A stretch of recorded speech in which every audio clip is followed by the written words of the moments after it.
विश्वास योग्यता की विशेष करके हम अपने आप को आपके निकट में हम लाएं, जागते रहें, जवानों के समान बलवंत रहें, तैयार रहें। इसीलिए प्यारे प्रभु इन दिनों में ये जवानों की सभा को हमारे लिए दिया है, चाहे बड़े हो चाहे छोटे हो, जितने भी जुड़े हैं प्रभु सबों के लिए हम धन्यवाद देते हैं। इस समय प्रभु जी कुछ सवाल है जो पिछले सप्ताह हमने ध्यान किया है, उसको हम उत्तर प्रश्न करने के लिए, याद करने के लिए, स्मरण करने के लिए आपसे हमारी प्रार्थना है। जो प्यारे प्रभु प्रश्न का उत्तर हर एक को मिल सके और उसको सही प्रेम प्रभु समझ में, हृदय में रख सके। और उसके बाद भाई के द्वारा वचन और गवाही भी सुनेंगे। भागीराज भाई के लिए हम धन्यवाद देते हैं। तो शुरू से अंत तक चला है। प्यार प्रभु धन्यवाद के साथ प्रार्थना लाते हैं, यीशु प्रभु के नाम में ग्रहण करें पिताजी, आमीन।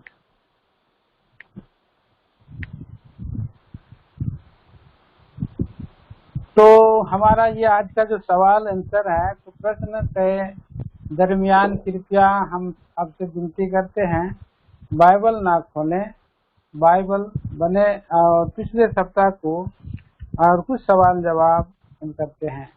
पिछले सप्ताह से में हम जो ध्यान किया था वो एक कैरेक्टर के ऊपर में ध्यान था, और वो था स्टेफनुस के बारे में हमारा ज़्यादा ध्यान मनन किया गया था। ये भाई बहनों, यही हमारी बोझ है। उसी अध्याय से कुछ विचार को हम ला रहे हैं। मैं जिसको और माइक को ओपन करने बोलूँगा वही अनम्यूट करिए, बाकी सभी म्यूट में रखें, तो ऐसे में सबों को क्लियर सुनाई देगा। तो मैं क्रम अनुसार सबों से पूछता हूँ। तो पहला सवाल, कौन लोग थे जो इब्री लोगों पर कुड़कुड़ा रहे थे? ये सवाल है, कौन लोग थे जो इब्री लोगों के ऊपर कुड़कुड़ा रहे थे? ब्लेसिंग जॉन लुगुन, ग्रेसी, आप कोई भी बता सकते हैं। कौन थे? 4 ऑप्शन में बता रहा हूँ। 4 ऑप्शन है, इफिसी लोग, या कुलूसी लोग, या गलतियों के लोग। कौन सा जवाब दिए? या यूनानी लोग? कौन से लोग थे?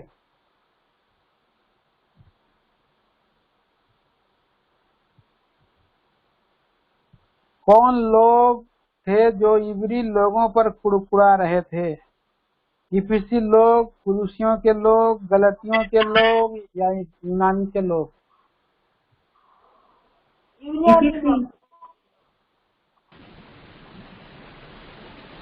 जिनको मैं कृपया उन्हीं लोग का जवाब दीजिए जो लोगों को ये बोला जाता है। बाद में आप खोलने बोलेंगे तभी आप सभी लोग खोल सकते हैं। ब्लेसिंग जॉन लुगुन, आपके लिए ये सवाल है।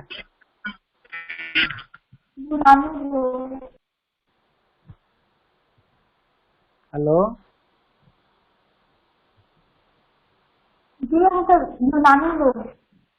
जी, आपका सवाल, आपका बिल्कुल जवाब आपका सही है। आपका सही सवाल का सही जवाब है। Thank you sister. दूसरा सवाल है, किस बात के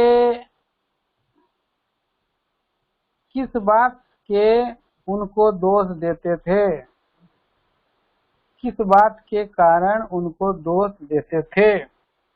ये सवाल का उत्तर है, मैं बोलता हूँ भाई अनुग्रह डोंग आप बताएं। अनुग्रह डांग, किस कारण से उनको दोष लगाते थे?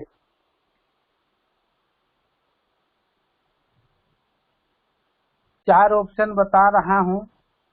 वे शिक्षा देने नहीं देते थे इसलिए दोष लगाते थे। वे उनको सता रहे थे इसीलिए दोष लगाते थे, उनके विधवाओं की शुद्धि नहीं ली जाती थी, वे अभी भी टैक्स देते थे।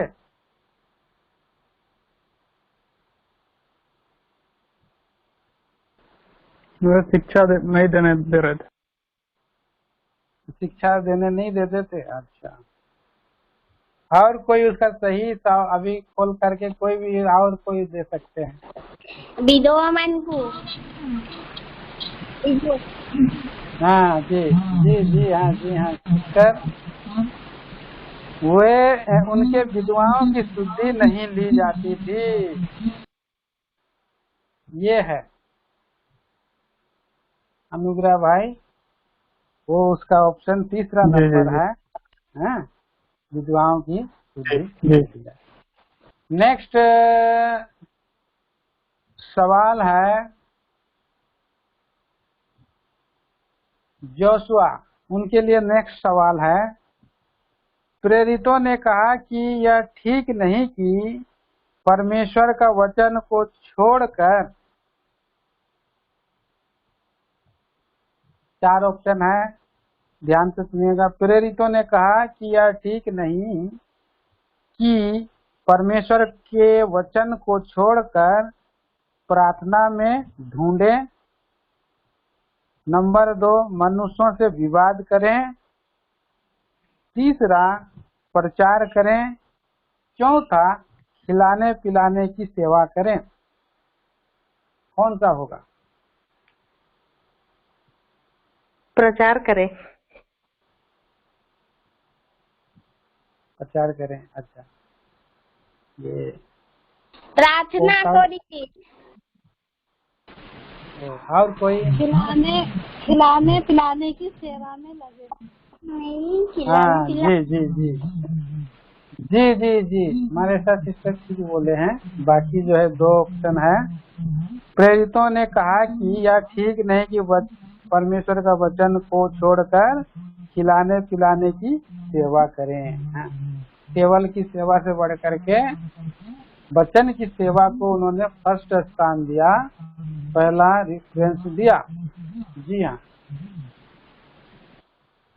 नेक्स्ट, चौथा सवाल, कितने पुरुषों को खिलाने पिलाने की सेवा में ठहराया गया था? ये सवाल नंबर जो है, सिस्टर कुमुदिनी सिस्टर बताइए, कितने पुरुषों को खिलाने पिलाने की सेवा में ठहराया गया था?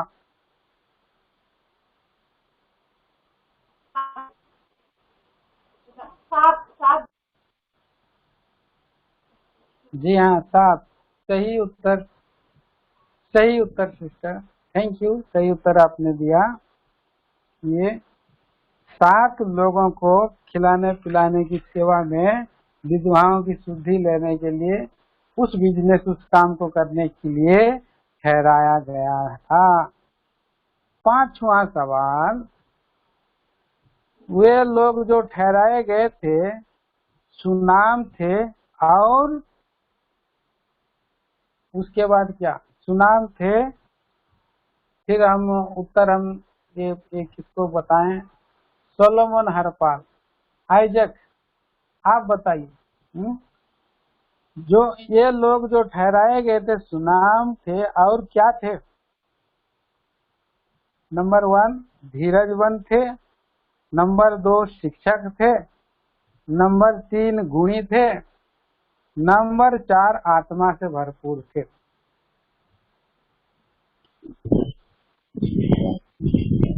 आत्मा से भरपूर थे। वेरी गुड, सही उत्तर। प्रभु आपको आशीष दे। नेक्स्ट 6वां नंबर का सवाल है, प्रेरित लोग अपना समय लगातार प्रार्थना करने में और डैश डैश क्या है? उज्जवल बिहारी सिस्टर। मैं बोलूं, उन लोग प्रार्थना में और वाक्य परिचर्या में एकाग्र भावे ओडिया में लिखा है निर्दिष्ट थिले। जी हाँ, आपका बिल्कुल सही उत्तर है। प्रेरित लोग अपना समय लगातार प्रार्थना में और वचन की सेवा में लगे रहते थे, है ना। 4 ऑप्शन है उसमें। उपवास करते थे, दूसरा दान देते थे, तीसरा वचन की सेवा करते थे, चौथा मध्यस्थ करते थे। तो आपने डायरेक्ट बोल दिया वचन की सेवा में लगे रहते थे, सही उत्तर। 7वां सवाल है, जब चुने हुए लोगों को लाया गया, प्रेरित लोग प्रार्थना किए और उसके बाद डैश डैश। उर्मिला सिस्टर के लिए ये है। जब चुने हुए लोगों को 7 चुने हुए लोगों को लाया गया, प्रेरित लोग प्रार्थना किए और क्या किए? प्रश्न पूछे, पहला नंबर। दूसरा शिक्षा दिए, तीसरा उसको ताड़ना किए, चौथा उसके ऊपर हाथ रखे। कौन सा होगा?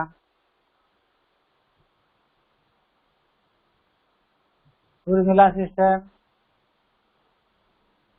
उनके ऊपर हाथ रखें। वेरी गुड, आपने एकदम बिल्कुल सही उत्तर दिया है सिस्टर। प्रभु आपको आशीष दे, धन्यवाद। 8वां सवाल मरेशा सिस्टर के लिए है। चेलों की संख्या ज्यादा बढ़ती गई, किन लोगों की? कोई पुस्तक मत निकालिएगा।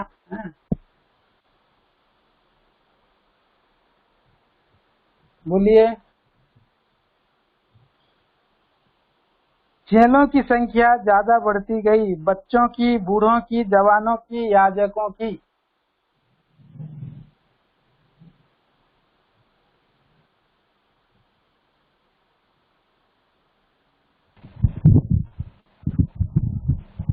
मरेशा सिस्टर है उधर, नहीं है तो कोई दूसरा खोल के बता सकते हैं। और डिसाइपल इंक्रीज मींस शिष्यमानों का संख्या वृद्धि पाइଥିଲା। याजकों की संख्या। हेलो, हाँ, याजकों की संख्या। बिल्कुल सही उत्तर सिस्टर, बिल्कुल सही उत्तर। प्रभु का आशीष दे। नेक्स्ट सवाल है, प्राचीनों और शास्त्रियों को भड़का कर किसे महासभा में खड़ा किया? किसके लिए है? इस सवाल का उत्तर कौन देगा? चलिए अनुग्रह भाई आप बताइए। स्टेफनस। हाँ, फिलिपुस, सिमोन, स्टेफनुस, परनमानीस, स्टीफनुस, सही उत्तर। आपको प्रभु आशीष दे। नेक्स्ट 10वां सवाल। 10वां सवाल है,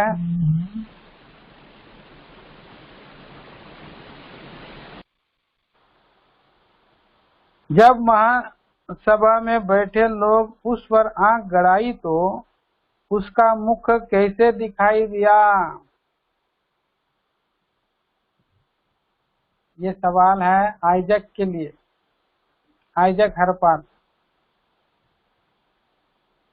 जब महासभा में बैठे लोग उस पर आंख लगाई तो उसका मुख बच्चों का सा दिखाई दिया, सिंह के सा दिखाई दिया, मेमने के सा दिखाई दिया, या स्वर्गदूत का सा दिखाई दिया?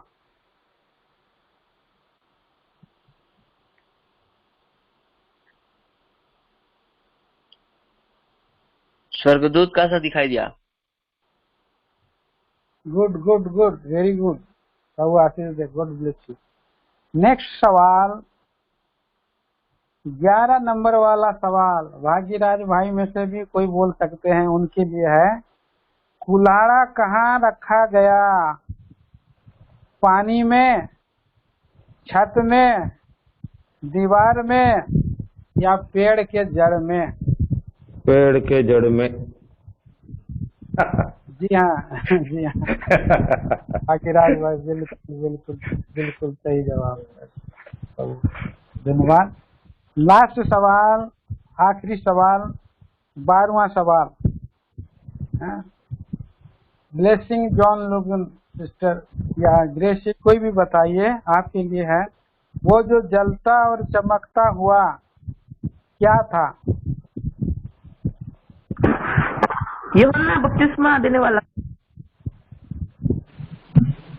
दीपक था। एक मिनट।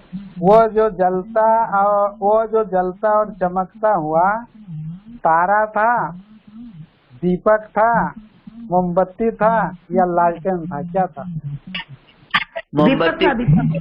दीपक दीपक था। जी हाँ जी हाँ, दीपक भी था। और वही दीपक कौन था? यूहन्ना बपतिस्मा देने बपतिस्मा देने वाला, है वाला। ना? हाँ जी जी, राइट राइट। बहुत सुंदर आप लोग आज उत्तर दिया है। प्रभु का हम धन्यवाद देते हैं। आइए आज की सेवा को हम करेंगे। आज की सेवा करेंगे, हमारा बीच में पंजाब के सेवक अबू हर से हैं। जवानों के मध्य में प्रभु का वचन को साथ में अपनी संस्कृति में गवाही भी देंगे। प्रार्थना करेंगे। प्यारे स्वर्गीय पिता परमेश्वर, धन्यवाद देते हैं, आराधना स्तुति करते हैं जो आज बहुमूल्य अवसर दिया कि भाई को हमारे मध्य में लाया। सवाल जवाब, गीत गाने में सभी को आपने सहायता मदद किया। धन्यवाद, आराधना स्तुति करते हैं। बाकी जीवन को आपके हाथों में सौंप देते हैं। सारी सेवा को पूरा करने में अनुग्रह दे, सहायता कर। मांगने से ज्यादा समझ से अधिक करे, मांगते हैं उद्धारकर्ता यीशु मसीह के नाम में, आमीन। Amen. Amen. Okay, Okay. Yes, brother. It's all right. Yes yes brother, you go. Okay. So I have to come close 4:30. Yes yes brother. Okay. Praise the Lord to all young brothers and sisters. सभी जवान भाई और बहनों के लिए प्रभु के नाम से जय मसीह की। जय मसीह की। सब लोग बहुत खुश हैं।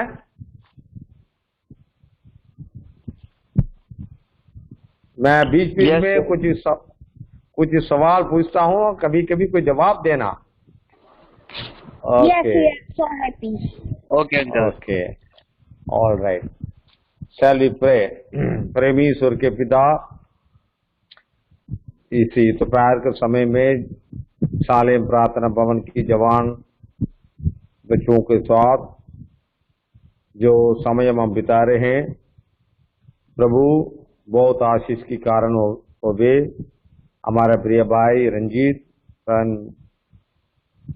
और उनके साथ कलिसिया के जितने भी लोग हैं, सबको प्रभु आपने अनुग्रह दिया है कि प्रभु ऐसी कुछ वारी वारी जवानों की बीच में सेवा कर सके, और ये सब जवान प्रभु के लिए एक लाभदायक हो सके। ये जवान अपने जवान के जीवन में आनंद कर आपके वचन के अनुसार इस जवान के जीवन को कैसे हम आनंद में बने रखना, कैसे खुशी में बने रखना, कैसे प्रभावशाली जिंदगी में बने रखना, कैसे सक्सेसफुल जीवन बिताने में बने रखना, इन सबों को एक शिक्षित रूप में बाइबल की कुछ लोगों का अनुभव से हम जानकारी ले सके।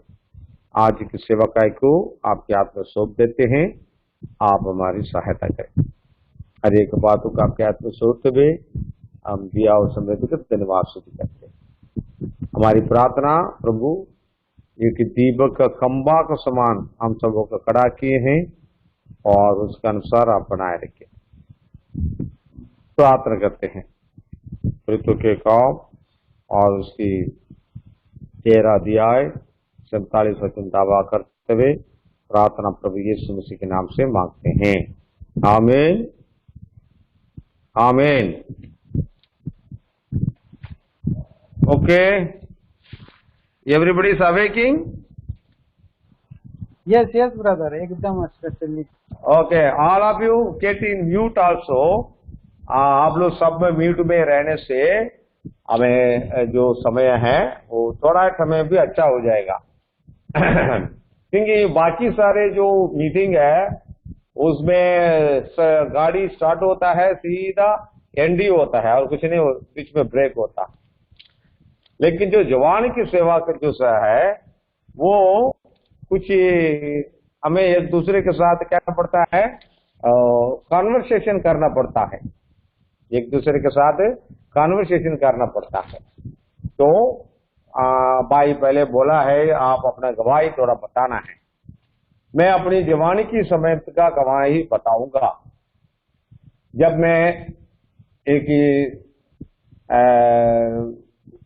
20 साल का लड़का था, उससे पहले मेरा जवानी के समय कॉलेज में कैसा था और 20 साल से लेकर और मेरा 30 साल तक मेरा जवानी कैसा था और 30 से लेकर 35 यानी 40 तक मैं देखूंगा तो या 50 तक भी देखूंगा तो सेवा में मेरा जिंदगी कैसा था। इस प्रकार मैं 3 भाग कर लेता हूं। सबसे पहले जो टीनेज पार होने तक या टीनेज पहुंचने तक या टीनेज कंप्लीट करने तक लगभग 17 एजेस को हर एक व्यक्ति पार करना है। कौन कौन बोलेगा क्या क्या 7 kinds of teen ages? Brothers sisters को जवाब दे सकते हैं। We have 7 kinds of teen ages. कौन कौन बोलेगा? उर्मिला सिस्टर बोलेंगे।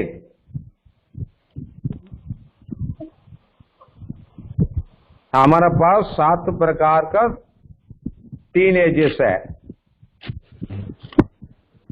कोई भी बोलिए।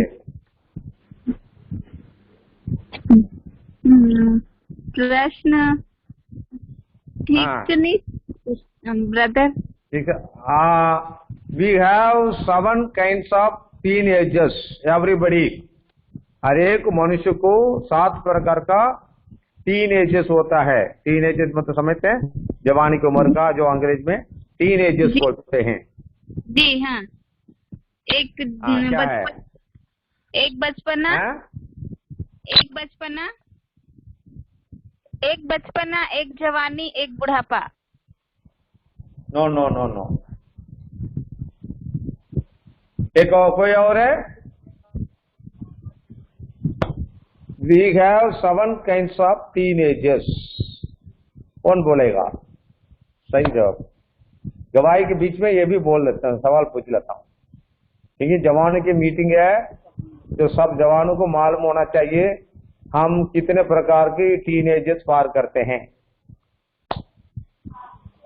हाँ, कोई भी बोलेंगे नहीं तो मैं बोलूंगा। बोल दो ब्रदर रंजीत। आप बोल दीजिए। ओके। आप बोल दीजिए। ओके, मैं ना बाद में भी पूछूंगा। बच्चे सब सुनो, मैं आपको बताऊंगा 7 प्रकार का टीन एजेस क्या है। 12 साल होने के बाद मतलब आफ्टर 12 इयर्स पार होने के बाद 13, 14, 15, 16, 17, 18, 19 हो गया 7 प्रकार का टीन एज। आए? आया समझे सबको? आया 13 से लेकर 19 तक 7 प्रकार की 7 प्रकार तीन हम पार होना है जो बहुत कठिन है। हाँ जी, बहुत कठिन है समय है जवान बच्चों को संभालने के लिए कि हर एक साल यदि 19वां साल पार होने तक 19 तक वे सब खतरे में ही रहते हैं।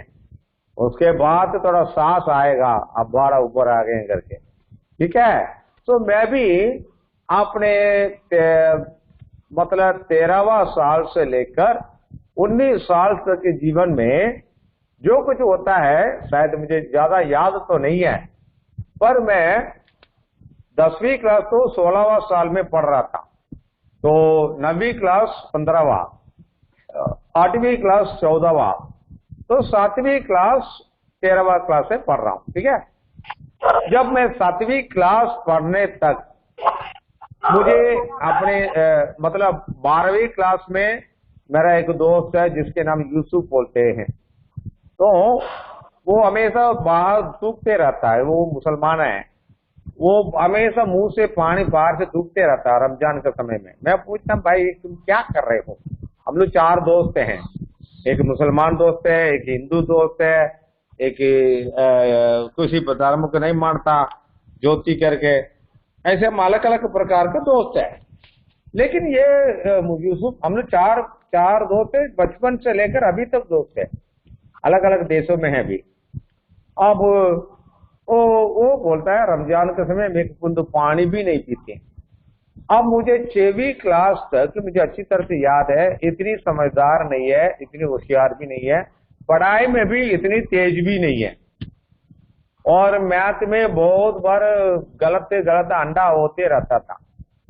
और ये 7वीं क्लास जब आए, मैं टीनेजर्स अपने शुरू किए, मेरा अटेंशन पढ़ाई में चला गया, और मैं 7वीं क्लास में पहले रैंक 10 के अंदर कभी आता नहीं था, 10-15 तक भी नहीं आता। 7वीं क्लास में पहली बार 10 के अंदर मेरा नंबर आया रैंक में। फिर मैं 13 से लेकर 14th ईयर में 8th स्टैंडर्ड में गए, तो मेरी पढ़ाई के ध्यान इतनी तिखी हो गई है कि मैं 2nd रैंक आ गया उसको 8वीं क्लास में। तो उन दिनों में क्या करते हैं, जो कुछ बच्चे अच्छा पढ़ते हैं उसका 1st 2nd रैंक का नाम को बोर्ड में लिखते हैं हर साल में, हर टेस्ट होने के बाद। तो पहली बार मेरा नाम जो बोर्ड पर आया, मेरा इतना आनंद हुआ, इतना खुशी हुआ, तो मैं बहुत हैरान हो गई।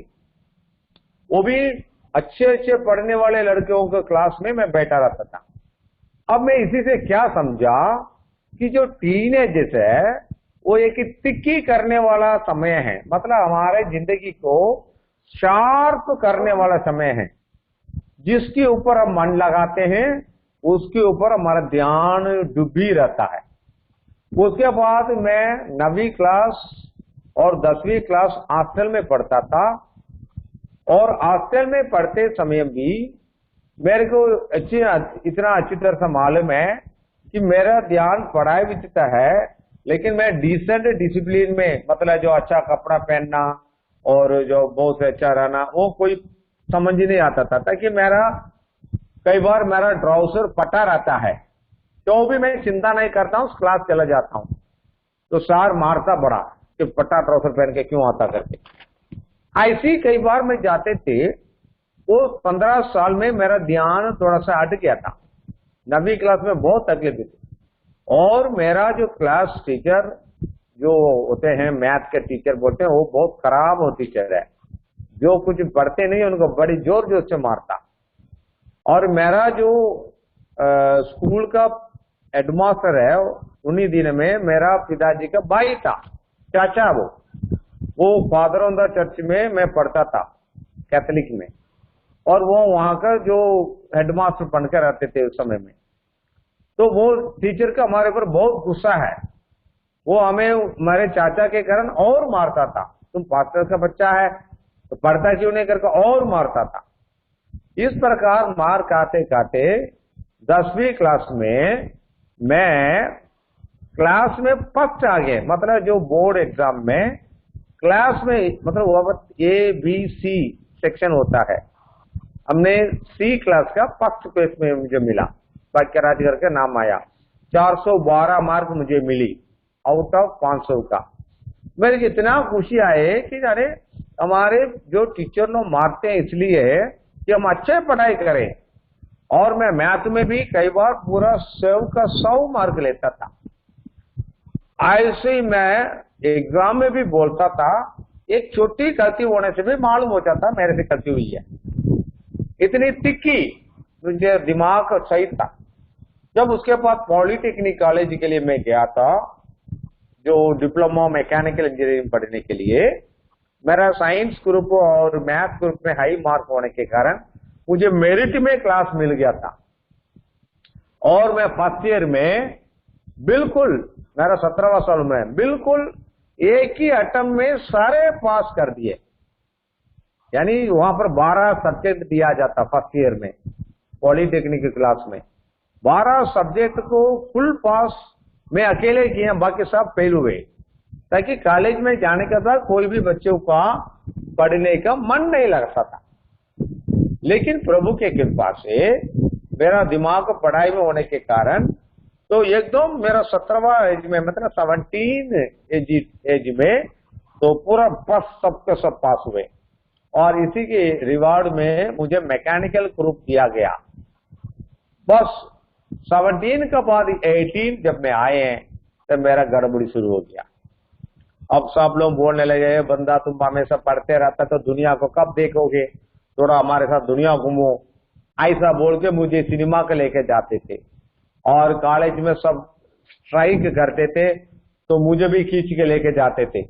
पहले मैं डरता था, बाद में आदत पड़ गई, तो हम बीच सड़क में बैठ के बसों को रोकने तक बड़ा तगड़े बंदे हो गए। और प्रिंसिपल को भी रोकने के, प्रिंसिपल को भी विरोध कालांगड़, मतलब जो क्या नारे लगाना और मास्क कट करके सिनेमा थिएटर चला जाना, ये सब 18वें साल में मेरा हुआ। अब मैं 18 साल में 18th ईयर में इतनी दुनिया में डूबे हैं, मेरा सेकंड ईयर में 4 अरियर हो गया 4 सब्जेक्ट फेल हो गए। मेरा बड़ा हैरान हो गई। ये आखिरी 2 साल है, आखिरी 2 साल में अच्छा पढ़ना है, लेकिन हमारे ध्यान क्या रहता था, अरे तो मैं तो बहुत अच्छा पढ़ रहा हूँ, मैं तो सब पास हो जा रहा हूँ, पढ़ने की लोड़ ही नहीं है। ऐसा जब मैं सोचते हैं तो अरियर आ गया। फिर आखिरी 19th एज में मैंने क्या किया, बड़ी जोर ला के पढ़ के खेल कूद सब छोड़ के एकदम सब सब्जेक्ट पास कर दिए। 19th एज में पूरा अरियर सब पास कर दिए, लेकिन इलेक्ट्रिकल सब्जेक्ट में बाकी रह गया पीछे। उसके लिए मैं मद्रास में जाके 1 साल रहकर, मुझे बिजली क्या होता कोई मालूम नहीं था। एक बार बिजली का ऐसा हाथ में छू लिया तो मुझे इतनी जोर से सट्टा मारी, मुझे उसी दिन मालूम हो गया, अरे ये बिजली है, ये दिखता नहीं है लेकिन दिखाती बड़े। तो बिजली का सब्जेक्ट फिर लिखना शुरू किया, फुल पास हो गए। अब जवान की उम्र में मेरा 19 ईयर तक बिजली सब्जेक्ट छोड़कर सब सब्जेक्ट पास किए। बिजली सब्जेक्ट होने के लिए मुझे 2 साल और करना पड़ा। और इस प्रकार मैं देखता था कि जवानी की उम्र में हम एक स्टेज को पार करना बहुत अच्छा। जैसे मेरा जो जिंदगी में बिजली का चट्टा मारने से मुझे बिजली का बारे में मालूम हुआ, वैसे ही मैं ईसाई परिवार में पैदा होने के बावजूद भी मुझे जब तक नया जन्म का अनुभव नहीं होता था तो मैं परमेश्वर को पहचान नहीं कर पाता था वो कैसा व्यक्ति है। जब बिजली के शक्ति मेरे पास आने से कैसे मैं बिजली को महसूस किया, वैसे कि नया जन्म का अनुभव आने से ही मैं आत्मिक जीवन क्या है, यानी यीशु मसीह के जीवन क्या है, परमेश्वर का नया बच्चा बनना कैसा है, वो समय मुझे मालूम हुआ। तो ये हर एक व्यक्तियों का पर्सनल अनुभव है जी, अंदर का बात। तो प्रभु आप भी ऐसी जो अनुभव में लेकर जाता है कि जब तक कोई व्यक्ति नए सिरे से जन्म नहीं लेता वो स्वर्ग राज को प्रवेश नहीं कर सकता। तो स्वर्ग राज में अगर प्रवेश करना है तो जवान बच्चों, आप लोग के लिए नया जन्म लेना, जो व्यक्ति के दृश्य अनुभव करना जरूरी है। बिजली तो बाहर से दिखता नहीं कुछ भी, लेकिन स्विच चटने से पक्का जलता, फैन लाइट जलता, लेकिन उसको कोई गलती से हाथ लगाने से जोर से मार देता। इसी प्रकार यीशु है कि हमारे जीवन में रहता है। आज मुझे 25 साल और जिंदगी बिताने में प्रभु सहायता किया कि मैं नया जन्म के अनुभव से प्रभु की सेवा करना। ओके, ऑल राइट जवान बच्चों, अब हम सब्जेक्ट के पास आएंगे। Everybody is ready? Yes yes yes yes yes. Okay okay, ऐसा कभी कभी आवाज करते रहना, नहीं तो मैं सोच समझूंगा सभी सो गए या उठ के चले गए करके। ओके, आज के सब्जेक्ट में आपको लिया, उत्पत्ति से मैं शुरू करूंगा, जो मेरे वारी होते रहे तो जेनेसिस किताब से मैं शुरू करूंगा।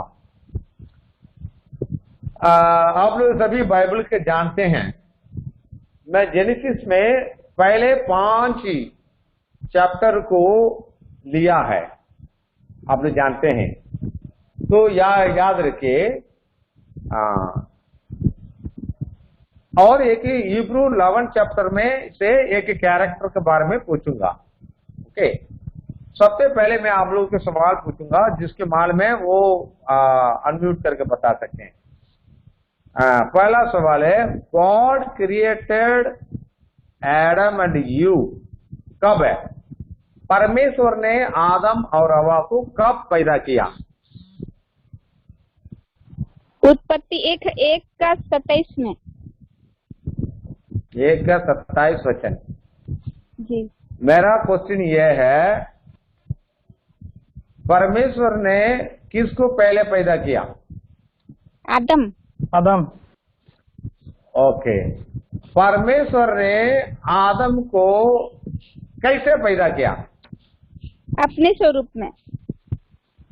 Okay, my question is, how God created Adam as a child or any other age? By mud, हाँ? मिट्टी से बनाया। परमेश्वर ने आदम को कैसा पैदा किया? एक बच्चा के रूप में पैदा किया या कैसा है वो पैदा किया? As man. जवान। जवान, करेक्ट है। परमेश्वर ने आदम को एक जवान लड़का जैसा पैदा किया। अब जरा इमेजिन करो, जैसा मूर्ति हम देखते हैं कई जगह पर मंदिरों में जवान मूर्तियां देखते हैं, करेक्ट है? ऐसा मिट्टी से मूर्ति बनाकर और उसके नाखूनों में जीवन का श्वास फूंक दिया तो आदम जीवित प्राणी हो गया, मतलब एक जवान के रूप में पैदा किया। परमेश्वर ने क्यों उसको बच्चे के रूप में पैदा नहीं किया? मान लीजिए 1 साल का बच्चा जैसा पैदा करने से भी परमेश्वर सामर्थ्य है, उसको 25 साल तक संभाल कर रख सकता है। क्यों परमेश्वर ने उसको एक जवान के रूप में पैदा किया? क्योंकि परमेश्वर उसको अपने समानता और स्वरूप में बनाना चाहता था। इससे मतलब परमेश्वर बच्चा नहीं है, करेक्ट है? अंडरस्टैंड? मेरा आंसर से सहमत है आप लोग? जी जी हाँ जी हाँ। Hello, God is not a child. Okay, परमेश्वर एक बच्चा नहीं है, क्योंकि बाइबल में लिखा है परमेश्वर ने उसको अपने स्वरूप से और अपनी इमेज से पैदा किया। ठीक है? अब वो परमेश्वर बच्चा होने से इतना बड़ा काम भी नहीं कर सकता, पेड़ पौधा लगाना, ये लगाना, वो नहीं हो सकता। So God is as a young man. What is the age of Jesus Christ when died? Yeshu Masih जब मरते समय उसकी कितना उम्र है, या बपतिस्मा लेते समय कितना उम्र है? 33। मतलब जीसस का एज भी 30 साल से लेकर 33 के अंदर ही मिनिस्ट्री हुआ, करेक्ट है? अब गॉड जो बोलने से परमेश्वर ने आदम को, अब देखिए 30 साल की उम्र का जैसा व्यक्ति में पैदा किया होंगे, करेक्ट है? हाँ। अब देखिए परमेश्वर ने आदम को बच्चे के रूप में पैदा नहीं किया, क्योंकि परमेश्वर बच्चा नहीं है। लेकिन आज के लोग क्या करते हैं, परमेश्वर को बच्चे के रूप में बदल देते हैं। उसको हिंदी में लिखा है बाल देवता, मतलब बाल बच्चा को परमेश्वर समझ करके बना देते। तो यहाँ दूसरी बात लिखा है, मैं दूसरा मेरा जो आदम हवा के बारे में मैं स्टडी किया था कि परमेश्वर ने आदम को अपनी स्वरूप में पैदा किया, मतलब गॉड का इमेज या उस समय एज कोई 30 ईयर्स का नियर बाई हो सकता है। और परमेश्वर बच्चे के रूप में इसलिए पैदा नहीं किया कि परमेश्वर बच्चा नहीं है। सेकंड क्वेश्चन, आदम को परमेश्वर ने पैदा किया, हव्वा के साथ क्यों नहीं पैदा किया? एनीबडी आपके क्वेश्चन? मतलब परमेश्वर ने आदम को तो पहला पैदा कर लिया, परमेश्वर ने क्यों हव्वा को भी तुरंत उनकी साथ में क्यों नहीं क्रिएट किया? दो मूर्ति बनाकर दोनों को फूंक देना चाहिए था, दोनों जिंदा हो जाएंगे, ऐसा क्यों नहीं किया? अब देखिए, एक सवाल आता है ना। हाँ, अब मैं आपके वचन पढ़ के सुनाऊंगा। जेनेसिस चैप्टर 2 वर्स 7 पढ़िए, कोई पढ़िए। Genesis chapter 2 verse 7।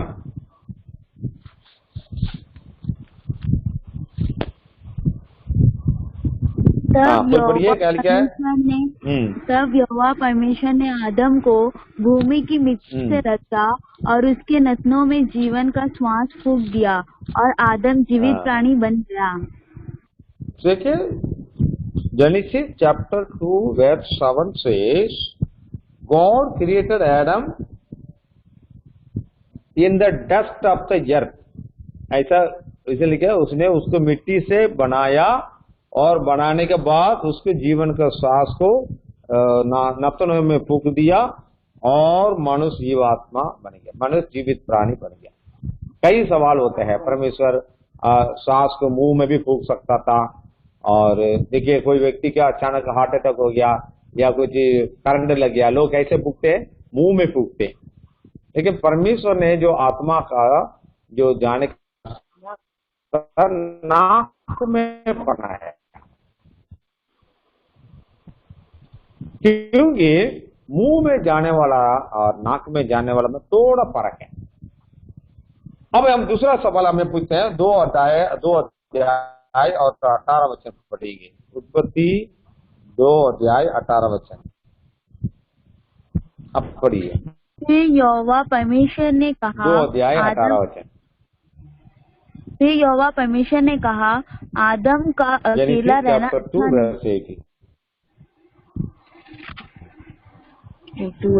और यहोवा परमेश्वर ने पूर्व की ओर आदन में एक वाटिका लगाई और वहां आदम को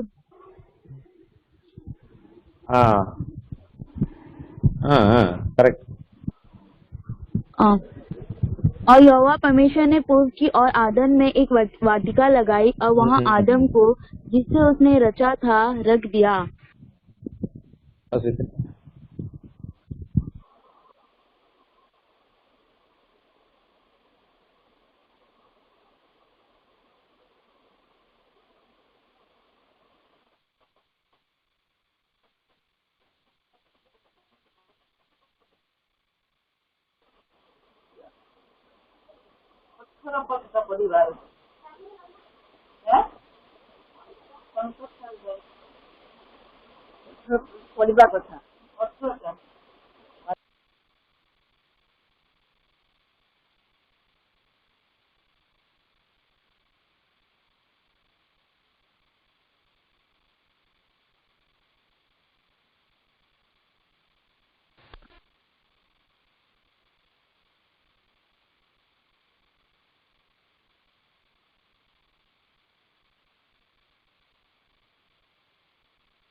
भाई अंदर जब बाहर चला गया है, आ रहा है कुछ रुकावट के कारण।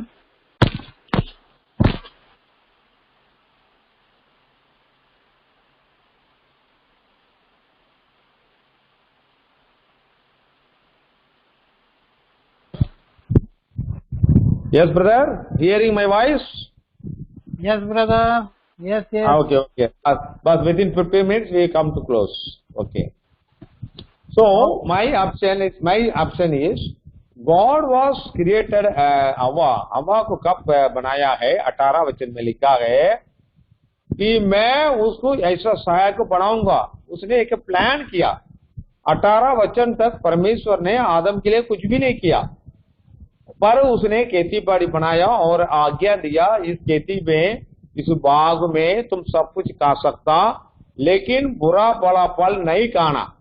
परमेश्वर ने ये आर्डर आदम को दिया, हव्वा को नहीं दिया। अब देखिए, आदम को बोला, आदम के द्वारा ही हव्वा को बताया गया। अब देखिए 18 वचन से लेकर 22 वचन तक परमेश्वर सोचा कि जानवरों में से कोई रिश्ता आ सकता है, तो सब जानवरों को आदम के पास लेकर आया। लेकिन आदम ने सबको नाम रखा, लेकिन किसी को भी नाम हव्वा करके नहीं रखा। यानी आदम को जो सहायता करने वाले, हिंदी में लिखा है, मैं उसको सूटेबल हेल्पर लिखा है, हिंदी में मेल खाने वाली बनाऊंगा। लेकिन आजकल कहीं घर में मैं सुन रहा हूं तो सिर खाने वाले ही रहते हैं। हाँ जी, तो हव्वा को परमेश्वर ने बनाया मेल खाने के लिए, सिर खाने के लिए नहीं। तो अब हमें क्या वचन दिया है, 18 वचन से लेकर 22 वचन तक परमेश्वर ने उसको कोई भी हेल्पर नहीं फेंका।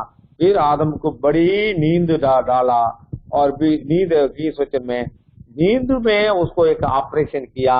जो ऑपरेशन परमेश्वर ने किया, ना चाकू से किया, ना कंची से किया, बस परमेश्वर ने उसका अंदर से के पसली निकाला, और परमेश्वर ने उस छोटी सी पसली को कैसे इतनी बड़ी औरत बनाया। मेरे ख्याल से उसको 20-25 साल का औरत होगा, देखिए आदम की उम्र तो 30 साल समझो।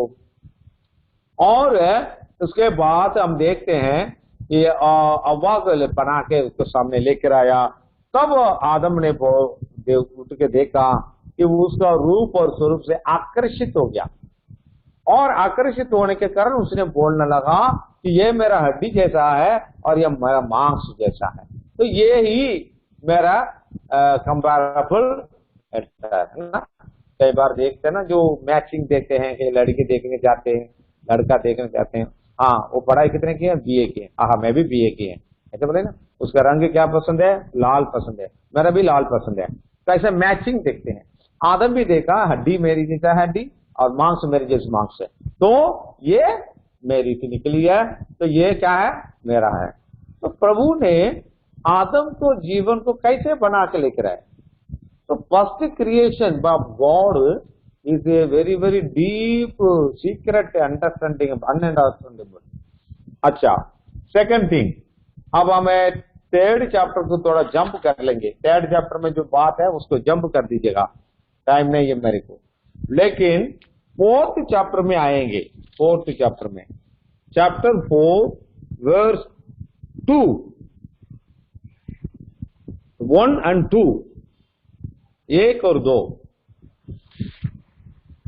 पढ़िए भाई। चैप्टर 4 ब्रदर, हाँ कोई पढ़िए भाई, जवान बच्चों। चैप्टर 4 वर्स 1 और 2 लिखा है, आदम अपने पत्नी से मिला और उसके द्वारा एक लड़का पैदा हुआ जिसका नाम काइन है। उसके बाद एक जवान लड़का पैदा हुआ जिसका नाम आबेल है। करेक्ट है। अब देखिए, द फर्स्ट जनरेशन, मतलब आदम हव्वा के जो क्रिएशन के बाद फर्स्ट जनरेशन काइन आबेल, 2 लड़के पैदा हुए। अब ये लड़के का नेचर देखिए, एक अच्छा है एक बुरा है।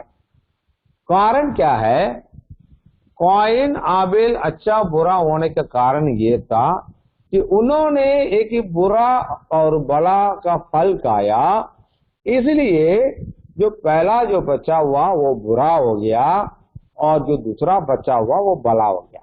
मतलब बुरे भला बच्चा ही नहीं, जो खाते हो वो ही हमारा पैदा होते।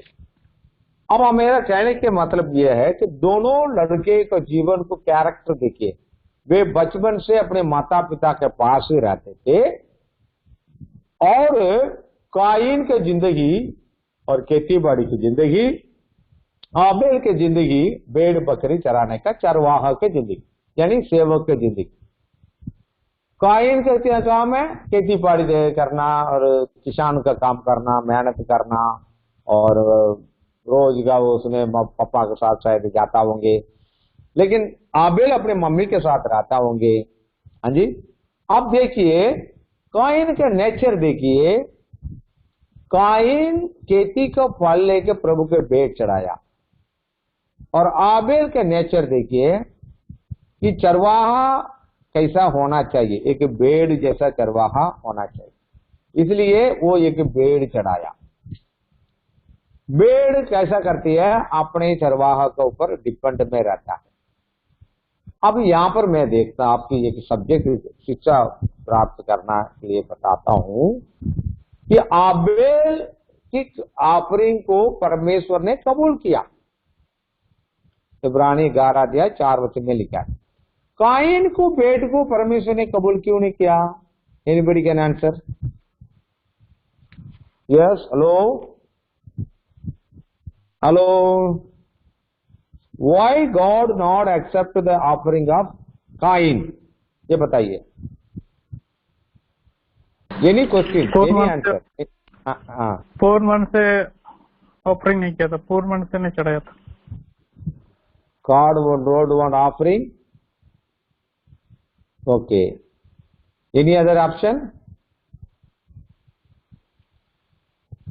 Any other option? Why God not accept? Because परमेश्वर ने दोनों को अलग अलग ड्यूटी दिया। एक मतलब विश्वासी है, एक सेवक बना दिया।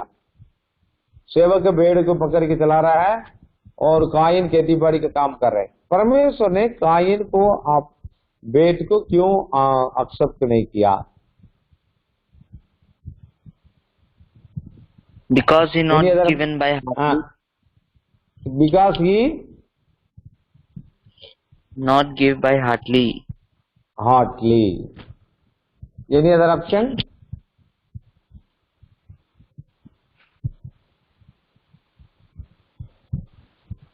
और कुछ सोचो, और थोड़ा तेज सोचो, क्योंकि ये बच्चे कैसे पैदा हुए हैं? बुरे भले फल खाने से पैदा हुए हैं। और ये कब पैदा हुए हैं?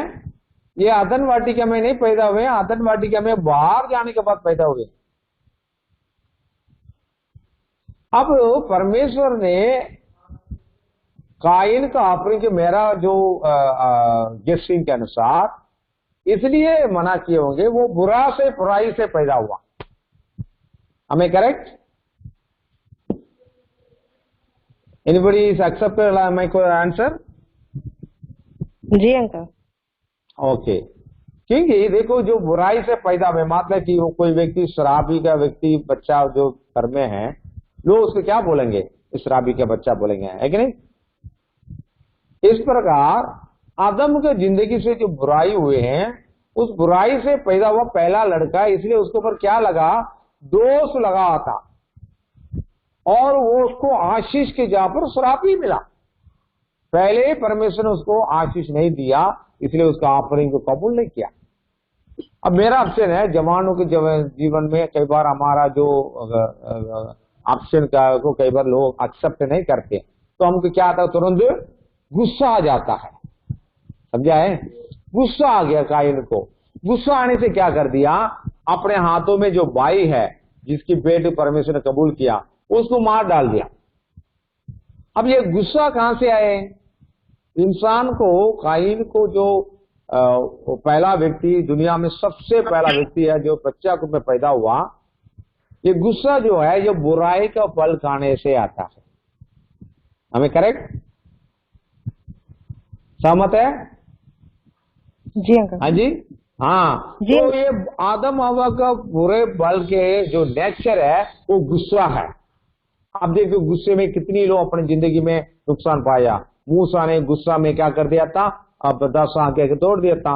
और सैमसन ने गुस्सा में क्या कर दिया था? नए शादी में परिवार को, शादी का रिश्ता भी तोड़ देता था। और गुस्से में यीशु मसीह ने कुछ बोल दिया, मंदिर को तोड़ दो, तो लोग उसको भी पकड़ के क्या कर दिया? क्रूस पर ठोक दिया था। तो गुस्से जो नेचर है हर इंसान को जिंदगी को ब्रोकन करता है। अब हमारे जिंदगी में एक बात है जो हमेशा याद रखना, खास करके जवान लोगों को घर में गुस्से बहुत आता है। बाहर देखने में नहीं आता, घर में बहुत गुस्सा आता। माता कोई सुनता नहीं है, पिता कुछ मानता नहीं है, बहन कुछ वो करते तो गुस्सा आता, भाई कुछ करने गुस्सा आता। बहुत जो एक अनअवॉइडेबल एक नेचर होना है वो गुस्सा है। टेंशन से गुस्सा बहुत आता है। तो हमारे जीवन में कभी भी गुस्से वाली जिंदगी नहीं रखना, ठीक है। और उसके बाद हमने देखते हैं आदम और हव्वा के जिंदगी में जब आबेल मर गया था तो उसके बाद उनके एक जो जनरेशन पैदा हुआ जिसको कहते हैं सेत। अब सेत पैदा होते समय आदम को उम्र कितना था?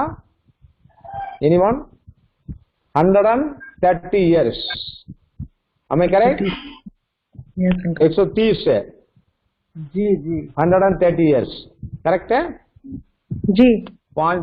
हाँ, आप देखो कंप्लीट 100 इयर्स, मतलब आदम हव्वा का जन्म से लेकर 30 इयर्स का एक व्यक्ति को लेकर 30 इयर्स में गॉड उसकी क्रिएट किया तो 130 साल में नेक्स्ट जो उसको हो रही है कंप्लीट 100 इयर्स का जर्नी आदम के जीवन में बहुत दुखदायक है ना। अब इसलिए हमारे जो टीनेजर्स बोलते हैं वो जो beginning from the child till 30 year हम अपने जिंदगी को कुछ भी रीति से शेप कर सकते हैं, मोल्ड कर सकते हैं, हमारे लिए फिट होने के लिए कर सकते हैं, ताकि गॉड हमें ऐसा बच्चा में नहीं पैदा क्रिएट किया हमारे सिर में मार के अरे मैं क्या करूं, मेरा जो ऐसा अगर है, मेरा ऐसा परिस्थिति है, मैं ऐसा है, ऐसा नहीं सोचना। God creator a gentleman, पर God give chance to everybody 30 years. 30 साल तक परमेश्वर सबको मौका देता है, आप कुछ भी बन सकते हैं, पढ़ाई करके वो, नौकरी करके वो, मैरिज करके वो, कुछ भी आपके जीवन को सेटल कर सकते हैं। अब इस बातों को हम देखते हैं कि काइन, आबेल और शेत के जिंदगी से, आदम और हव्वा की जिंदगी से। सो यंग पीपल, मैं एग्जाम्पल को बताऊंगा कि गुस्से में से जो जिंदगी जो पहुंच गया था जिन लोग उनमें से सैमसन है। सैमसन को जब आत्मा आ जाता तुरंत गुस्सा भी आ जाता। हमारे जिंदगी में भी देखिए कि हम कितना भी बलवान हो, कितना भी आत्मिक हो, जब गुस्सा आते हैं ना तो तुरंत हमारा आत्मिक गुस्सा है वो तोड़ देते हैं, बनाना बहुत मुश्किल है। लेकिन हमें यह कि यूसुफ की जिंदगी देखिए कि उसका जिंदगी में भी बहुत ऐसा टेम्पटेशन आया, पर वो टेम्पटेशन के ऊपर ओवरकम हो गया, उसके ऊपर जीवंत हो गया। वो कैसे हो गया? हमारे जीवन में ये गुस्सा, टेंशन फिजिकल शरीर के रीति के कारण होता है, तो उसको हम आत्मा के अनुसार जो चलाएंगे तो आत्मिक व्यक्ति बन सकते हैं। अब बाइबल में ये 2 प्रकार की युद्ध होती रहती है, शरीर और आत्मा। शरीर की रीति से चलने से दंड मिलता है, आत्मिक रीति से चलने से जीवन और शांति होता है। रोमियो 8 अध्याय में पहला वचन बताते हैं, जो लोग आत्मा के अनुसार चलते हैं और उनको ऊपर दंड की आज्ञा नहीं है। तो प्रार्थना करने के भी तरीका देखिए, शारीरिक प्रार्थना भी है और आत्मा का प्रार्थना भी है। शारीरिक प्रार्थना क्या है? जो अपने मर्जी का या दुनिया भर के चीजों को या कुछ परमेश्वर की इच्छा रहित चीज को मांगना। आत्मिक चीज प्रार्थना क्या है? परमेश्वर को मन के अनुसार मांगना। और ये शरीर और आत्मा का सिर्फ एक ही फर्क है। Anybody can answer, tell answer. शरीर से आत्मा होने के लिए क्या करना चाहिए? कोई भी बता सकते हैं? शरीर की प्रार्थना और आत्मिक प्रार्थना। आत्मिक प्रार्थना, शरीर की प्रार्थना, ये थोड़ा ही फर्क है। कैसे मालूम हो जाता आप आत्मा में प्रार्थना कर रहे हैं? Anybody can answer? मैं क्लोज करने जा रहा हूं, मैं बताऊं? हेलो जी हाँ, हेलो? आत्मा में प्रार्थना करना मतलब लोगों के उद्धार के लिए प्रार्थना करना। Everything by mouth only. Today I asked my church this question. आत्मा में प्रार्थना करना मतलब क्या है? आंख बंद करके प्रार्थना करना। जब आपके आंख दुनिया वाल देखने के क्लोज करोगे तो आपके आंख आत्मा वाल देखने के लिए ओपन होता है। आत्मा में मतलब आत्मा की प्रार्थना क्लोज योर आइज, तब आपकी दुनिया वाल नहीं देखोगे। कई लोग क्या करते हैं? प्रार्थना करते समय प्रभु जी प्रार्थना करता हूँ, मम्मी अभी आ रहा हूँ, ऐसा बीच में आवाज करते। उधर उधर ध्यान करते है ना। हाँ, अचानक आंख खोल के देखते कोई बाला लेके मारा तो नहीं है, ऐसा करके। तो स्पिरिचुअल प्रेयर मीन्स हमारे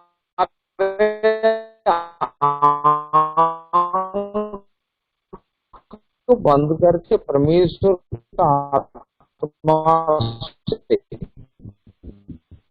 जो उसके मन से एक मन के साथ प्रार्थना करना, कभी आंख को खोलना नहीं, टिल द एंड। अब देखिए वो एक आत्मिक प्रार्थना हो सकती है। अब मैं दुनिया का बातों को उस बातों के किसी बात को आंखों से देखें, पर इसके बारे में और थोड़ा एक्सप्लेन करेगा। और आप लोग इसके बारे में अगर कोई डाउट्स है आप नोट करके रखना ये 5 पॉइंट को। नेक्स्ट टाइम ऐसा brother, shall I pray and close or you will pray? Yes, you pray. You pray. आइए हम प्रार्थना करेंगे। दयालु पिता परमेश्वर, धन्यवाद देते हैं आज एक स्वर्गीय भेदों को प्रभु महान आपने प्रकट किया। धन्यवाद देते हैं कि ऐसे प्रभु के लोगों के द्वारा, उनकी जीवन गवाही के द्वारा जवानों से बातें करके प्यारे प्रभु आप प्यार करते जा रहे हैं। सच्चे प्रभु जी, 3 एज बहुत खतरनाक एज है प्रभु जी, जो 7 प्रकार के 3 हैं, और इन 3 में प्रभु जी जो बच गया भविष्य में उसकी अच्छी गवाही बनी है। धन्यवाद देते हैं महान प्रभु परमेश्वर। उत्पत्ति की किताब से हमें आपका प्रभु जी 1 अध्याय, 2 अध्याय और 4 अध्याय प्रभु आपने बातें किया है। 5वां अध्याय, इन सबों से प्रभु जी आप बातें किया है, कैसे आदम को बनाया गया है,